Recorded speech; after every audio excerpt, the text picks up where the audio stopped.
Yeah. So, but I'm sort of playing along in the spirit of Thanksgiving. There were 3 costumes up here in the attic. What are we? I tried each one on. This one actually was best. What were the other ones? You can imagine how Pilgrims, terrible the other. What else? They were terrible. No, they were all turkey costumes. Okay. I mean, people know. They've watched me for years. They know I'm a turkey. Welcome to the PTI Thanksgiving special, my fellow poultry. In today's episode, we talk college football playoff rankings, the apparent start of the college basketball season, and of course, our turkeys of the year. Thank you so much. But we begin today with Tom Brady throwing a late interception that took Tampa Bay out of play to beat the Rams. The Rams won 27-24, and Jared Goff was more productive than Brady. This is the 3rd time this season Tampa Bay has lost a primetime game. Wilbon, is the headline that the Rams won or that Brady and the Bucs lost? The Rams won. Nice job, Rams. Now get out of here. So we can deal with what I thought about last night. I watched that game. There were 2 thoughts I had. One, when the Rams settled for a field goal late to give Tom Brady a chance to win, I even tweeted out stupidly, you left the Golden Boy too much time.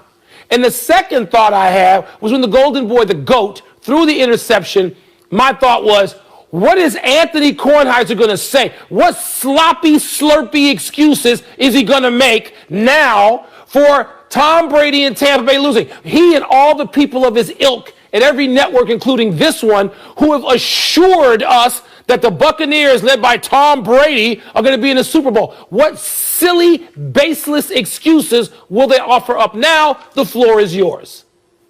Thank you very much. You're welcome. The hatred you have for Tom Brady oozes out of every pore in your body and has for years. You know why you hate him, and I know why you hate him. Give so us don't your say excuses. anything other than you hate him. Let's hear your excuses. Well, let's deal with this for a second. Let us deal with this. The headline, of course, is Brady and the Bucs lose. It's not Bucs lose because nobody cares for 30 years that the Bucs lose. Tom Brady got there. That is a testament to how great Tom Brady has been over the course of his career that he gets the headline. Now, I am one of those people who thought that they would make the Super Bowl. I've said it a bunch of times, and I'll say it again because I concede it. I don't think that's going to happen now. I look at Tom Brady, and I no longer think he's championship quality. There are some games when he's very good, but you have to be consistent for championship quality. And honestly, what I'm seeing now, Mike, and what others are seeing now, is how he was the second half of last year. And that's just, it's not good enough, and I am surprised because they've got a wealth of offensive talent there. They really do, and he's not getting them the ball.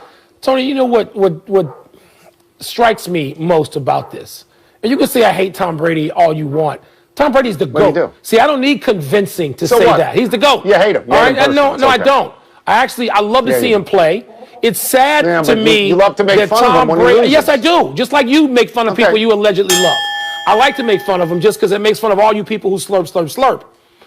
But when Tom Brady last night, I thought he was going down the field. I know you thought he was going down the field. He threw a pick a pass that didn't even need to be thrown. Terrible. You've got 2 minutes. You don't need to throw that pass. But Tony, more than that, now when there is a pass rush, when there is pressure coming, he bails in less than 2 seconds. He's not going to, and by the way, he's 43 years old. I get it. He's not going to stand in there anymore and look for that throw because he's going to throw it at the feet of the nearest eligible receiver so he doesn't get a grounding penalty. Wow. But no, that's not Super Bowl quality, and it wasn't in week 1 or 2 or 3. It wasn't when they lost to the Bears. It wasn't when they got their butts kicked 38-3, and it wasn't last night. But it took some of you so long to pay attention. No, let's be a little bit fair. Just be fair in your criticism. Everybody didn't slurp Tom Brady, and a lot of people, as soon as they lost to New Orleans, certainly for the second time, said this is not going to work. New England is far more diminished without Tom Brady than the Bucs are diminished with Tom Brady, but Tom Brady has not been what I thought he would be there. And I looked for an analogy to make, and I will make it with a guy, one of the very few athletes worthy of being in the same sentence with Tom Brady, and that is Michael Jordan. Michael Jordan with the Wizards. He was good. He wasn't very good. He wasn't great. Right. And that's where Tom Brady is right now. Yeah. That's where he is. And they are in the same sentence, and deservedly so. They are, but it doesn't look good the rest of the way. We'll see. Maybe he can rebound and you guys can get back to Kansas City next. No, they have Kansas City next. No, that doesn't look like a win. No. The first college football playoff rankings come out in about 86 minutes, Tony. The top four are expected to be, everybody knows this, Alabama, Ohio State, Notre Dame, Clemson, in whatever order. But there's a lot of intrigue a little lower on the board with a group of 5 unbeaten programs, including a scholastic utopia, Northwestern. Tony, who could you see actually sneaking in or dropping out of the Final Four in the coming weeks? So let's say, first of all, that these Final Four are absolutely perfect right now because they represent college football. They have the Midwest and the South, and everybody would be happy with this. Who is in the most jeopardy? Alabama has some jeopardy because they got to play Florida. Florida is really good. But even if Alabama loses and loses close, the SEC often gets 2 teams in. Notre Dame is in jeopardy. They got North Carolina, which was ranked as high as 5 fairly recently. They get Clemson again. If Clemson batters them, they are likely out. But if they beat Clemson, Clemson is definitely out because that's 2 losses, even without Trevor Lawrence for one of them. I think Ohio State, I hate to say this as much as I love Northwestern, I think they have the cleanest path right now. Tony, so do I. So we're talking about who goes out. I mean, I think Notre Dame is the team that could be. I think Notre Dame has a real tough matchup this Saturday with North Carolina. I'm not saying, yes. I know they're favored and all that, and then they, if they get another shot at Clemson. Not Saturday, it's Friday. It's Friday, that's right, Friday. So, yeah, Tony, Friday. Notre Dame, I could see slipping out. I don't think Alabama's going to lose to Florida at all. So I think Alabama and Clemson are in much greater position than Ohio State, as much as I would like to say, oh, wait, they're in some jeopardy. Tony, Ohio State look unbeatable with the rest of that schedule. But if Notre Dame drops out, it leaves a spot for one to move up. That one for me right now, looking in, would be Cincinnati, a team the last few weeks I've started to watch. I mean, their quarterback, the way they play, they've been able to come back from a deficit. They've been able to be front runners and step on you. I think Cincinnati is the team that could go in if Notre Dame or anyone else comes out. Yeah, see, I see no particular movement for Cincinnati or Brigham Young. Cincinnati is in Ohio. They rank far below on the ladder, Ohio State in Ohio, so they don't give you geographic anything. BYU gives you geography, but there's no real following for BYU because they're not Notre Dame as far as I'm concerned. So, I mean, the people in the room don't care about Cincinnati. They don't even know where Cincinnati is. You know. That's what I'm saying. They don't That's know. why they're not going to put them in. That's why they're not going to put them in. And I don't see any drumbeat for Oregon. And those Pac-12 teams, they end up playing only 5 games. Yeah. Yeah, the college basketball season starts tomorrow. That is for whichever colleges and coaches aren't under coronavirus protocols. It's hard to read when I got this thing and beak in my head. There are about 350 colleges playing, and many of them, if not most, are cleared and ready to go. Wilbon, should college basketball press on just like college football? Tony, I don't have a problem with college basketball attempting to press on. I don't. I think it could be even more difficult than college football's push is in terms of the number of cases. We see so many programs, having to just bail out of their first games of the season. That's right.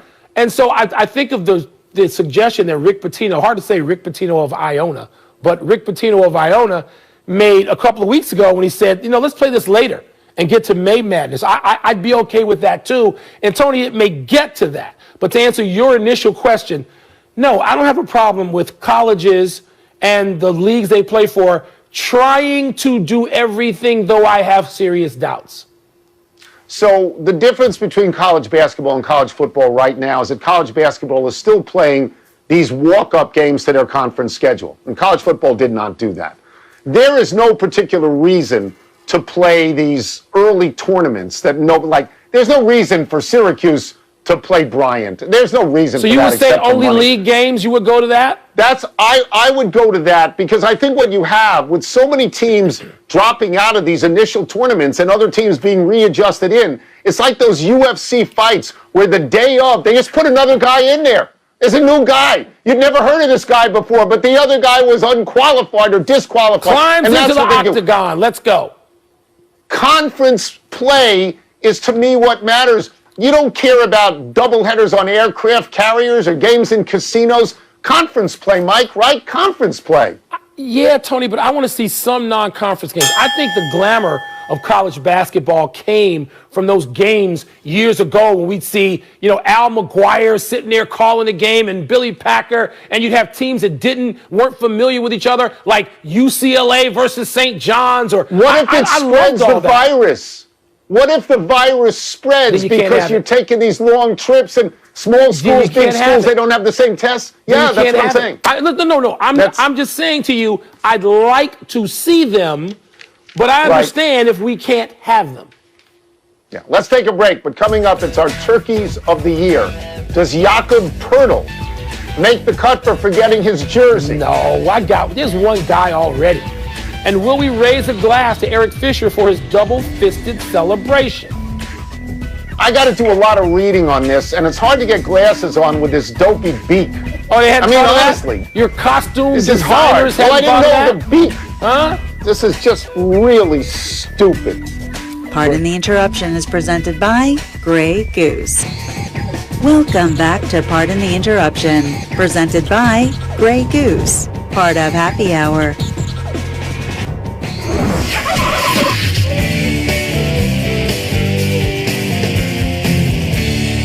It's time to baste ourselves in our Turkeys of the Year. Wilbon, tell them the criteria. Criteria? Ain't no stinking criteria. Feast your eyes on these. Roll 'em. Let's eat. We start with Elijah Moore, penalized peer.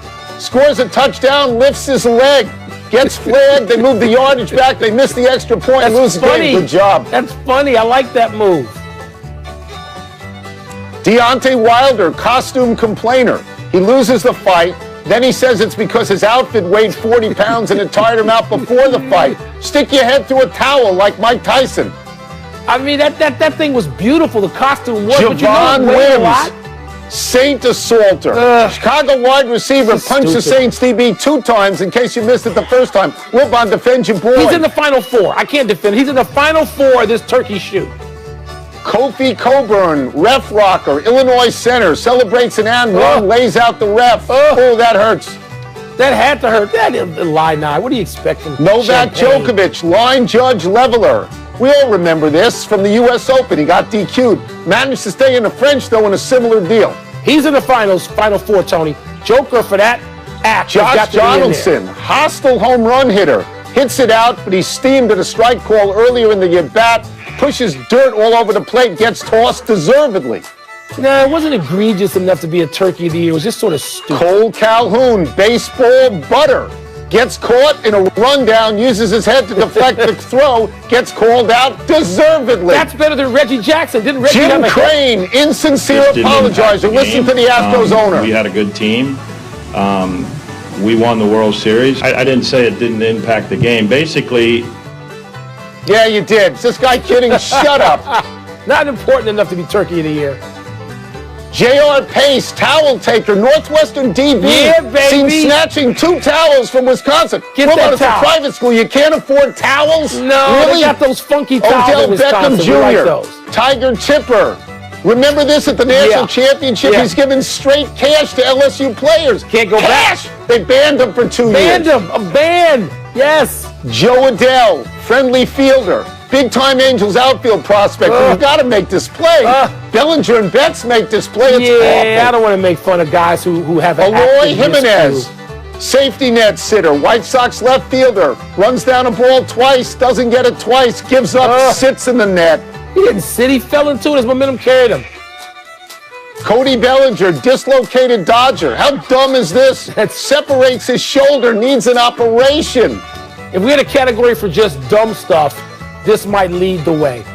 Brad Marchand, shootout shanker. He whiffs. He overskates the puck. It's amazing. He's usually in this montage because he licked someone. Licking makes you Turkey of the Year. Bobby Edwards, accidental assister. He's a goalie. Tries to keep the ball in play. It's soccer. He ends up looking like an idiot. What can I tell you? You just want to take a shot at a soccer player. Get out of here. Yeah. Don't smack at the slurping Mike Brady. McCarthy, Dallas deceiver. Let's go to the tape on this. This is his introductory press conference. I told Jerry I watched every play of the 2019 season, but I wanted the job. So I haven't watched every play of the season. Mike McCarthy. Yeah, everybody's laughing. Anybody laughing at 3-7 now, big boy? I don't think so. Tom Brady, Fourth down, forget her. Admit it, you hate him. You do. Everybody knows it. No, but four fingers. 3 for the Falcons. Scream it some more. Onsides, onlookers. Remember this kick? They didn't get on it. Derelict defenders. They become the first team ever to lose 2 15-point leads in the fourth quarter, and strategically unsound scorers. That's the Todd Gurley situation. Let's get to Todd. What are you doing? What are you running in for? Show me Arthur Blank. Show me dancing on the sidelines, Arthur Blank. Tell your defense to do some work. Get in the end zone. Get fantasy owners their points, why don't you? There he is. There's my boy. And finally, Wilbon, your boy, Kevin Cash, ace remover. Ding, ding, you still ding, blame ding. him, right? We have you a like winner. him the best. Kevin Cash. He's your winner. He might be your winner next year. That's how ridiculous that move was to remove him from that game, Tony, to remove Blake Snell. So my winner was Cody Bellinger, actually, and then my second guy was Deontay Wilder. Because it's just dumb. Kevin Cash. It's dumb. That's it. Kevin Cash retired the award. Let's take one last break, but still to come, the Rays. Talking to the Rays, lose one starter. They could trade away another. Maybe your boy. Should we really believe that everything is good between John Wall and the Wizards? Why don't we make this the Kevin Cash Turkey Award? Just retire him. Put a Kevin Cash jersey on a big fat turkey. Is presented by Grey Goose. Drink responsibly. Part of Happy Hour. Happy time, people. Happy 82nd birthday, Oscar Robertson. For people of a certain age, like mine, the Big O may well be the greatest all-around basketball player ever. He controlled the game like no other big guard. He could handle, he could pass, he could score, he could rebound, he could defend. What else is there? A 3-time National Player of the Year in college at Cincinnati, Olympic gold in Rome, NBA champion in Milwaukee. If you round up, Oscar averaged a triple-double for 4 NBA seasons. Everything Magic Johnson was, Oscar Robertson was 25 years earlier. Oscar and Baylor, Tony, are the two guys who are not praised enough. People don't revel in their greatness enough as far as I'm concerned. I was a little kid, but when Oscar was with Milwaukee and playing with Al Cindor, then Jabbar, that's when my father started saying, sit down, shut up, Oscar Robertson. I know he felt a lot of the ways that you do about the Big O. Happy anniversary, Doug Flutie. On this day 24 years ago, Flutie won his second of 3 Grey Cups, the Canadian equivalent of the Super Bowl. Flutie was the Grey Cup MVP 3 times, the CFL MVP 6 times. He was named the top player in the history of the Canadian Football League. He won the Heisman at Boston College. He has maybe the most famous pass in college football history. Played 1 year in the USFL, then 4 years in the NFL, where Mike Ditka referred to him as Bambi. 8 years in the CFL, 8 more in the NFL, including a Pro Bowl season in 1998, and retired at 43. Tony, is Doug Flutie your favorite college football player of all time? He's right up there. I mean, Herschel Walker, certainly. I loved Herschel Walker. But Flutie's way up there for me. Has to be, right? Yes, he's way up there on my list, but I know you were standing in that end zone when he threw the pass to I was in the end zone for that one. Tiebreaker for you. Happy trails to Charlie Morton and possibly Blake Snell. The Tampa Bay starting pitching core just got thinner as Charlie Morton agreed to a 1-year contract with the Atlanta Braves for $15 million, the same money Tampa declined to give him. And Mark Feinsand of MLB.com reports that Tampa has told teams they're open to trading Cy Young winner Blake Snell, who has 3 years and $39 million left on his deal, which may be too hefty for the Rays. The Angels and Mariners are said to be interested. Another possibility is Kevin Cash got sick of Snell pouting when he took him out of the game. If anybody's going to be sick of anybody, Blake Snell should be sick of Kevin Cash, and he should say, let me out of here. I'll go wherever I can get back at the manager who took me out of that game and make him, for PTI purposes, the lifetime Turkey of the Year for a move that set baseball back about 30 years, please. It sort of seems like Tampa Bay says we don't even need starting pitchers. We can do it this way, the analytical way. No errors today. Let us go to the big finish. Let's do it. More positives with the Ravens today, a reported total of 10 between players and staff, but the NFL says Thursday's game is still on. Your thoughts? If the Ravens had to play that game like in the 1920s with like 25-player roster, they would do it. Primetime Thanksgiving night. That game's getting played. Wizards GM Tommy Shepard says there's no issue with John Wall and the team. Wall, no comments, and later, you buying some or all of that, Tony? I'm buying none of that. You're buying none of that. John Wall's on the block. Get out of here. What are you talking about? Daryl Morey, your boy, told Rich Eisen that an NFL team reached out to him about becoming GM. Does that make sense to you? Yes, just like an NFL team close to me should have reached out to Theo to ask him about being the GM. Yes, it makes sense. Ken Rosenthal reports the Astros are floating Carlos Correa in trade scenarios. Are you surprised by that? What? What? That guy is a great player. Great player. What are you talking about? Astros. Stop it. Last one, Boogie Cousins signed with the Rockets. Do you want to make that significant for all our viewers? Well, if Harden stays and if Westbrook stays and out of small ball, but that's a lot of ifs, and Boogie's coming back from a lot. I wish him well, Tom. Out of time. Try and do better the next time. I'm Tony Kornheiser. And I'm Mike Wilbon. We are bumped until Monday, Knuckleheads. Have a great Thanksgiving. Eat a lot. And now, here's Sports Day. Brian Vasili, shout out. Thanks for the turkey legs. Can't bring it in the attic, though.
Thank you.